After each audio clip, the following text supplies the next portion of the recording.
Assalamualaikum warahmatullahi wabarakatuh. Saya Haris Sudarto dari kelas R1, mata kuliah Perencanaan Kawasan Strategis dengan NIM 12022018, Perencanaan Wilayah dan Kota ITERA.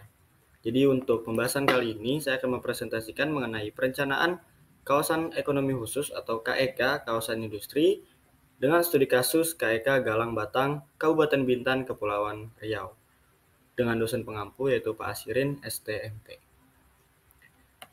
Baik, selanjutnya ada outline pembahasan dari hasil kerja saya ini, yaitu ada yang pertama adalah landasan teoritis, kemudian ada definisi kawasan, ketiga ada gambaran umum KEK Galang Batang, keempat ada gambaran rencana dan pengelolaan, kemudian yang kelima ulasan kritis, yang keenam ulasan usulan agenda kebijakan, yang ketujuh ada agenda penelitian di masa depan. Baik, yang pertama yaitu adanya landasan teoritis. Ada 3 landasan, yaitu ada teori neoklasik, teori Keynesian, dan teori klaster. Di sini saya akan menjelaskannya satu-satu. Yang pertama ada neoklasik. Teori ini mengalokasikan sumber daya dengan optimal sehingga berfokus pada mekanisme pasar agar efisien untuk mengembangkan KEK Galang Batang, keuntungan perusahaan dan individu menjadi penggerak. Kemudian teori ini digunakan untuk meningkatkan kesejahteraan masyarakat pastinya. Dan untuk tokoh dari teori neoklasik sendiri yaitu ada Robert Solow. Di sini ada tampilan dari foto beliau. Kemudian yang kedua ada teori Keynesian. Teori Keynesian ini teori yang memprioritaskan peran pemerintah dalam mengelola perekonomian. Dalam KEK Galang Batang, teori Keynesian dapat diterapkan pada kebijakan-kebijakan pemerintah yang mendukung dan mendorong perusahaan berinvestasi di kawasan tersebut agar lebih berkembang. Karena pastinya ketika KEK ini dibentuk perlu adanya investor-investor untuk mendorong perusahaan-perusahaan itu dapat lebih berkembang kembali. Dan untuk tokoh dari teori Keynesian ini adalah John Maynard Keynes. Baik, selanjutnya yaitu yang ketiga ada teori cluster. Teori ini mengalokasikan sumber daya dengan optimal sehingga berfokus pada mekanisme pasar agar efisien untuk mengembangkan KEK Galang Batang, keuntungan perusahaan dan individu menjadi penggerak. Kemudian juga teori ini digunakan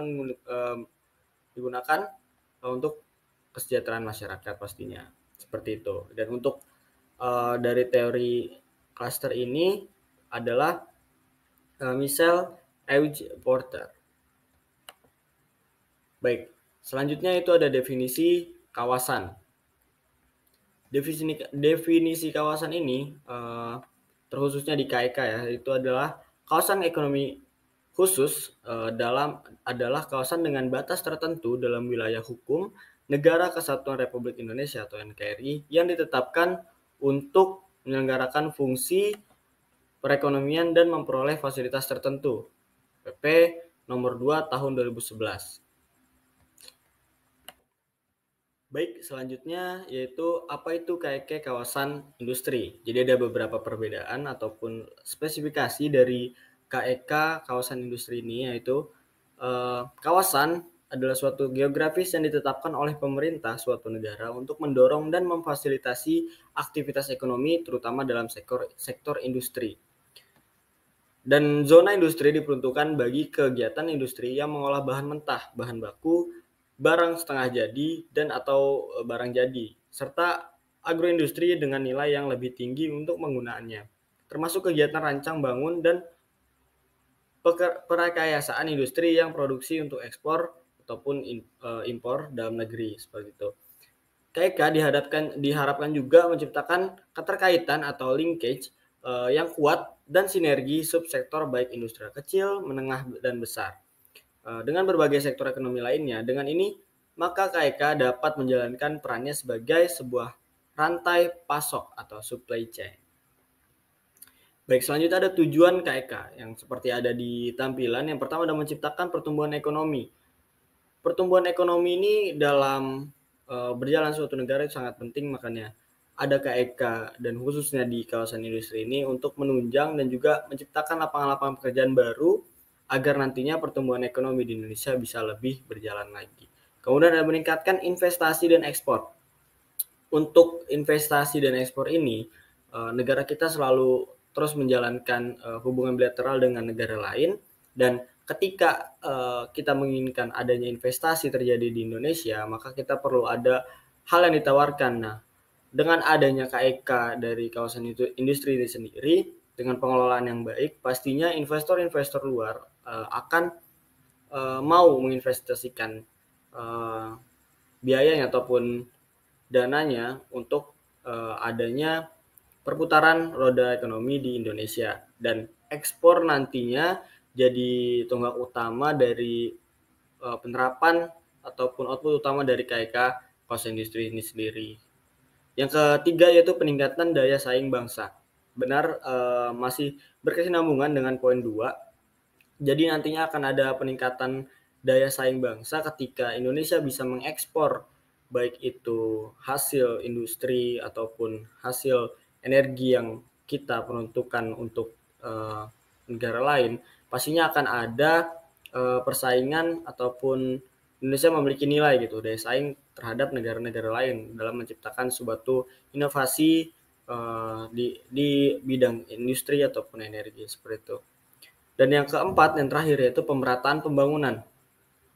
Nantinya dengan adanya KEK kawasan industri ini, pembangunan pastinya akan ditunjang ataupun dilakukan agar menunjang keberhasilan dan juga tujuan dari KEK kawasan industri itu sendiri.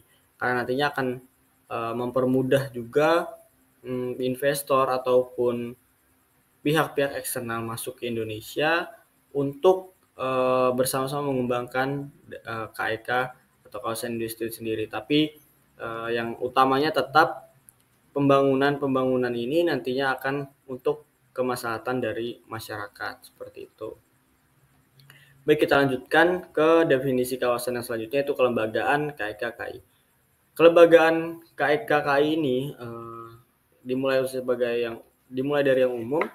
Itu kelembagaan dibagi menjadi 6. Yang pertama ada Otoritas Pengelolaan KEK, Bank Pembangunan, Pemerintahan Pusat dan Daerah, kemudian ada Badan Pengawasan, Lembaga Pendidikan dan Pelatihan, Badan Promosi dan Investasi.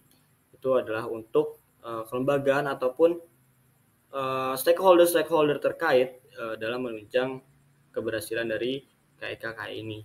Dan untuk khusus di KEK KI Galang Batang, di sini ada Dewan Kawasan KEK atau stakeholder yang terkait, yaitu adalah Gubernur dari Kepulauan Riau.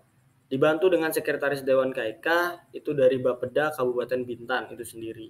Dan membawahi ada administrator KEK yaitu DPM PTSP Kabupaten Bintan dan BUBP PT Bintan Alumina Indonesia sebagai pelaksananya, seperti itu. Nah, kita lanjutkan ke definisi kawasan persebaran KEK KI. Jadi di Indonesia itu sendiri ada 10 kawasan ekonomi khusus, kawasan industri di Indonesia, dan salah satunya adalah yang kita bahas pada presentasi pada hari ini, yaitu KEK Galang Batang, yang khususnya pada kawasan industri, seperti itu. Dan sumber daya alam juga menjadi bahan baku maupun sumber energi bagi kegiatan industri KEK ini. Jadi sumber daya alam harus diolah dan dimanfaatkan secara efisien, ramah lingkungan, dan keberlanjutan. Itu adalah dasar-dasar dari adanya KEK KI ini. Kemudian KEK juga terletak di posisi yang dekat jalur perdagangan. Jadi ketika bisa dilihat juga pada tampilan di sini, jalur-jalur perdagangan yang dibangun KEK ini nantinya fungsinya itu adanya orientasi ekspor, substansi impor, dan lain sebagainya, seperti itu, memudahkan akses dan aksesibilitas dari KEK itu sendiri. Baik, selanjutnya kita akan mendalam ke gambaran umum KEK Galang Batang. Kawasan ekonomi khusus KI Galang Batang itu terletak pada Kabupaten Bintan, Kepulauan Riau, bisa terlihat pada peta. Kemudian yang mendasari dari adanya KEK Galang Batang ini yaitu dasar hukum pembentukan pada Peraturan Presiden nomor 42 tahun 2017 pada tanggal 12 Oktober 2017.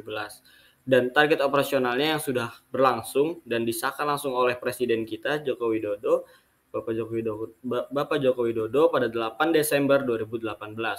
Jadi untuk hitungan dari KIKK ini termasuk cepat terlaksana seperti itu, dan dari sekitar 20 KIK yang ada di Indonesia, KIK Galang Batang adalah yang paling tercepat dari pembentukan hukumnya dan langsung beroperasi kurang dari 1 tahun dari adanya pembentukan hukum tersebut.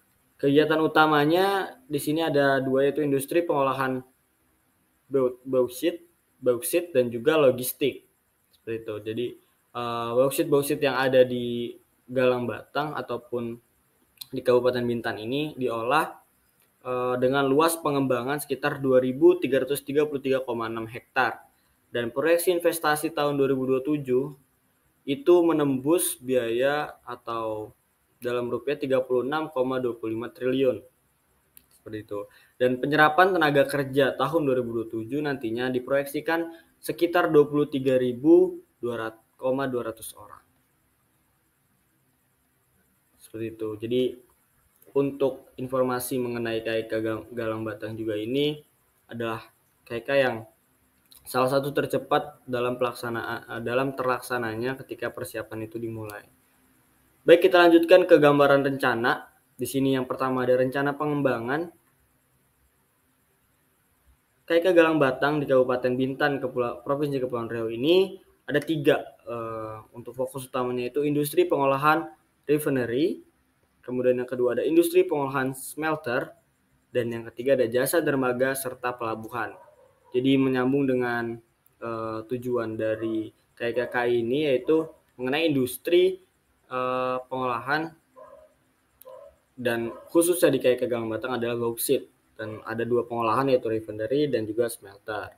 Seperti itu, untuk nantinya bisa digunakan dan juga diekspor ke negara-negara lain. Dan jasa dermaga ini sebenarnya dibangun dalam menunjang infrastruktur dari transportasi, akses juga masuk ke dalam KIK Galang Batang ini sendiri. Dan informasi juga untuk pelabuhan sendiri ini ada termasuk pelabuhan yang modern yang ada, termasuk salah satu pelabuhan modern yang ada di Indonesia, dan itu pertama ada di Kepulauan Riau. Selanjutnya di sini ada peluang investasi. Nah, untuk peluang investasi ini sendiri seperti yang tadi saya sudah sebutkan sebelumnya, itu sangat dibutuhkan, dan untuk pengelompokannya itu pertama ada zona industri, dan dibagi lagi menjadi industri pengolahan biji bauksit dan juga industri pengolahan alumina. Seperti itu. Dan untuk zona energi itu ada pengembangan PLTU atau pembangkit listrik tenaga udara. Maksud saya pengembangan pembangkit listrik tenaga uap, kemudian juga energi terbarukan. Dan nantinya energi ini digunakan untuk menunjang hal-hal dan juga kebutuhan dari energi yang dibutuhkan dari KIK Galang Batang itu sendiri. Dan untuk yang terakhir ada zona logistik yang masuk ke dalam tujuan atau pengembangan dari KIK ini, yaitu logistik, area komersil, liquid storage center, pergudangan, intermoda, dan packaging center. Seperti itu. Baik, kita lanjutkan ke gambar rencana selanjutnya, yaitu master plan. Jadi di sini sudah teman-teman bisa lihat sendiri juga master plan dari KIK Galang Batang itu sendiri sudah seperinci, dan juga adanya master plan ini adalah untuk memproyeksikan hal-hal tujuan tadi supaya terus berkembang di setiap tahunnya. Jadi ada target pengembangan dan juga ada hal-hal yang pastinya menunjang keberlanjutan dari KIK Galang Batang itu sendiri. Dan selanjutnya juga ada rencana pengembangan infrastruktur. Infrastruktur juga salah satu aspek yang sangat diperhatikan. Di sini ada pembangkit listrik tenaga udara yaitu PLTU, dan juga ada pelabuhan modern. Jadi dari keduanya ini sangat penting dalam menunjang berjalannya KIK Galang Batang, sehingga dalam aspek infrastruktur khususnya dua variabel ini sangat dibutuhkan seperti itu. Dan Yang terakhir dalam gambaran rencana itu ada insentif. Insentif sendiri itu pastinya akan dilakukan oleh pemerintah yang fungsinya nanti agar adanya koordinasi dengan masyarakat, dengan adanya mungkin lahan yang digunakan nanti untuk KIK Galang Batang itu sendiri, adanya 3 bentuk insentif. Yang pertama ada pembebasan dari lahan, kemudian ada keringanan pajak yang diberikan, dan retribusi daerah. Seperti itu. Dan ini sudah berjalan dari 2018 dan terus ditingkatkan agar nantinya tidak terjadi hal-hal yang tidak diinginkan, baik itu pergesekan dari pemerintah, pengelola dari KIK itu sendiri, dengan masyarakat selaku pelaku dan juga terdampak dari KIK Galang Batang itu sendiri. Baik, selanjutnya ada ulasan kritis. Nah, ini menarik. Di sini ada permasalahan dan upaya pemerintah. Untuk permasalahannya sendiri itu yang pertama ada infrastruktur yang belum memadai, kemudian ada keterbatasan sumber daya manusia terampil, yang ketiga ada regulasi dan birokrasi yang kompleks, yang keempat persaingan global yang ketat, dan yang terakhir yaitu dampak lingkungan. Dengan adanya permasalahan-permasalahan tersebut yang kita tarik, sudah ada beberapa upaya pemerintah untuk meminimalisir dan juga menanggulanginya.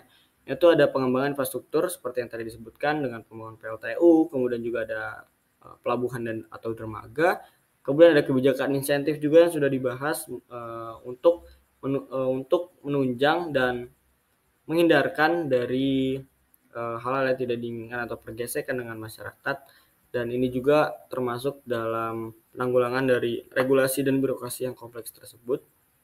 Kemudian ada peningkatan sumber daya manusia.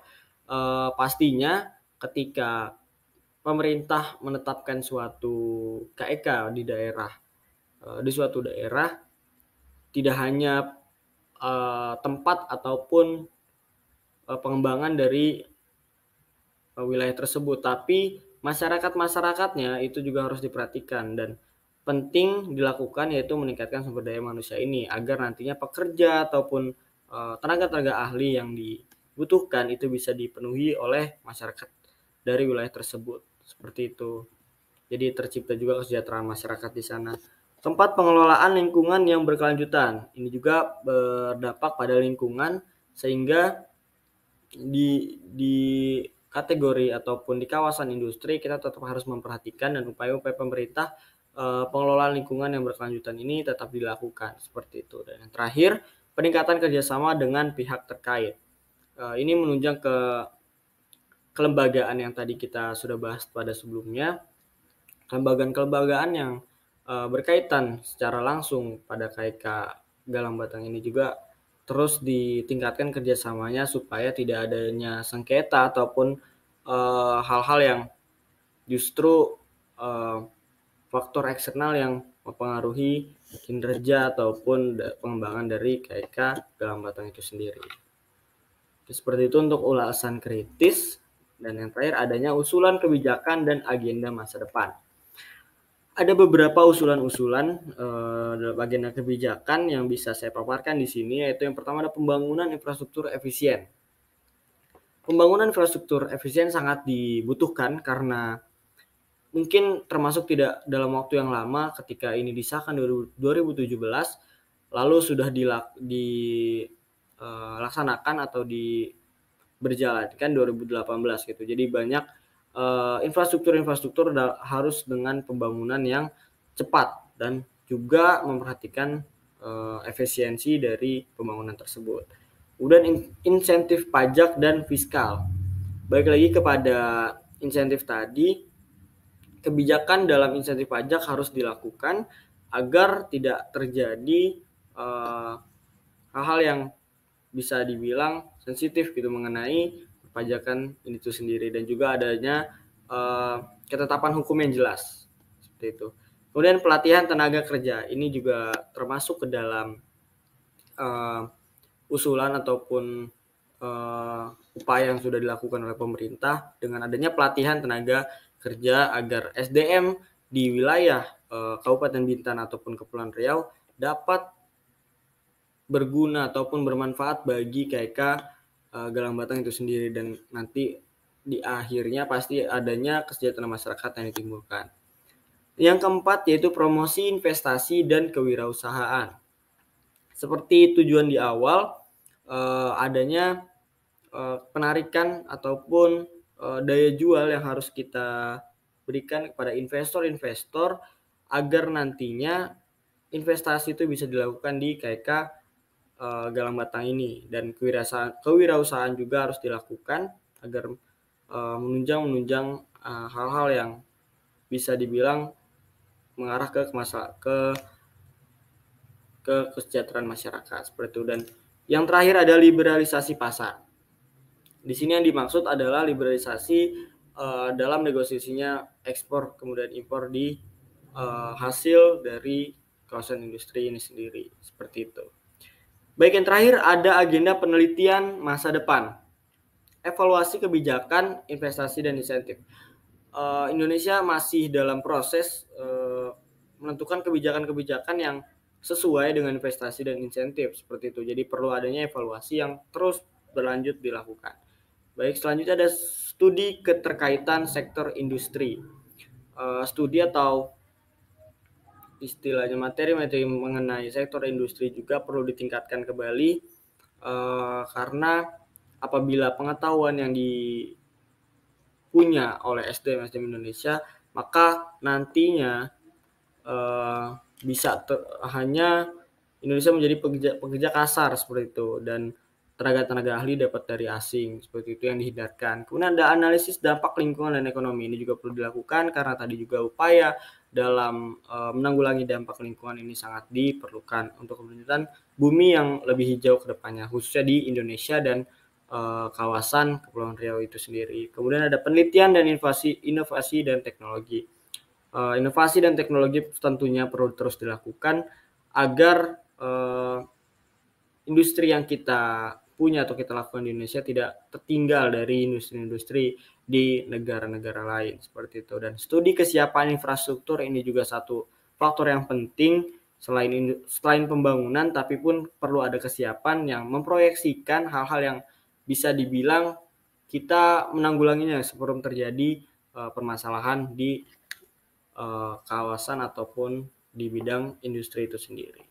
Baik, mungkin sekian dari saya atas pemaparan dari perencanaan kawasan ekonomi khusus, kawasan industri, studi kasus KK Galang Batang. Apabila ada salah-salah kata dari saya mohon maaf. Saya akhiri, wabillahi taufiq wal hidayah. Wassalamualaikum warahmatullahi wabarakatuh. Terima kasih.